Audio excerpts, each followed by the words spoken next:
mbega byiza. Baca umugani mu kinyarwanda ngo iyo umunsi wawe utari wagera ntago wapfa, nta muntu upfa umunsi we utari wagera. Ni nyuma y'uko twari dufite ubwoba bwinshi cyane ko Makuru atagiye kuba yagirira nabi umuntu witwa Mama Nyambo, ndetse yaragiye no kuba yamutera urushinge, yari yamaze kuba yashyiramo uburozi yanarubikuye agiye kuba yarutera Mama Nyambo. Ni kubw'amahirwe rero Imana ihise itabara Mama Nyambo, aho umuntu witwa Samu ndetse na noteri bahise binjira ahangaha mu hano kwa muganga, baje kuba babwira Mama Nyambo ngo abashe kuba yasinya maze iriya sambu ubundi ihite imwegurirwa burundu, dore ko umuntu witwa Samu yari yarabisezeranyije Mama Nyambo, yaramubwiye ko iriya sambu ayimuhaye ndetse igisigaye ari ukuba yasinyaho maze isambu ikaba ibaye. Ahangaha rero niho Makuru yahise mu kantu akumva aramwaye bitewe n'amabi yaragiye kuba yakora, ubwoba bukamwica akijijisha akigira nkaho nta kintu azi. Nibwo yabaye nkaho asohotse, ariko bigeze nyuma arongera aragaruka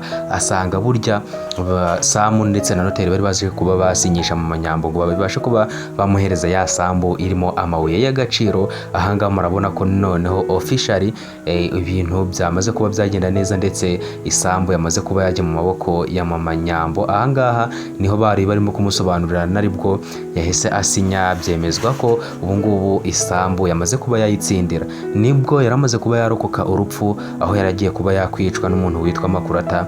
None dore isambu isinabiye. Hano murabona ko Imana ikora ibitangaza kandi ikomeje kuba yabarinda, ibintu rwose bikomeje kuba byagenda neza. Ngira ngo murabibona neza mwebwe bakunzi bacu mudahwema kudukurikira, ariko nyabuna reka mbasabe kugira ngo mudusangize ibitekerezo byanyu, mutubwire uko ibintu mwabibonye. Ese byabashimishije? Ese mwari mubyiteze mute nyuma y'uko mwari mumaze kubona Makuru atagiye kuba yatera urushinge Mama Nyambo?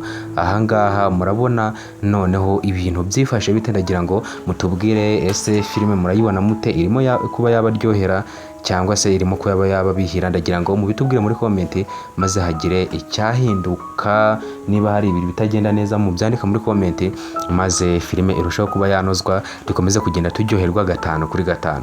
Nk'ibisanzwe rero uru rubuga rw'abakunzi b'iyi filime, ahantu tuganira ndetse tukanasesengura filime yacu yitwa Mwene Data, tukarushaho kugenda dusobanukirwa akantu ku kandi. Niba wageze na ubwa mbere urasabwa gukanda subscribe ndetse ugafungura inzogera kugira ngo upload yacu ijye kugereraho mu ba mbere, maze urushaho kuba wakurikirana ikiganiro cyo kuri filime yacu yitwa Mwene Data ndetse n'izindi nyinshi zigiye zitandukanye. Nawe wageze na ubwa mbere wibuke gukanda subscribe kugira ngo ibiganiro byacu bijye bikugeraho ku gihe, kandi wibuke no kudusangiza igitekerezo cyawe, tubwire uko ibintu bibona ndetse n'ukuntu utekereza bibuze kuba byagenda muri episode ziri buze kuba zakurikira. Reka mbashimire cyane mwe mwakomeje kubana natwe, mbabwire ngo ciao ciao, nawe ubutaha duhurira mu zindi episode zikurikira. Imana ibarinde.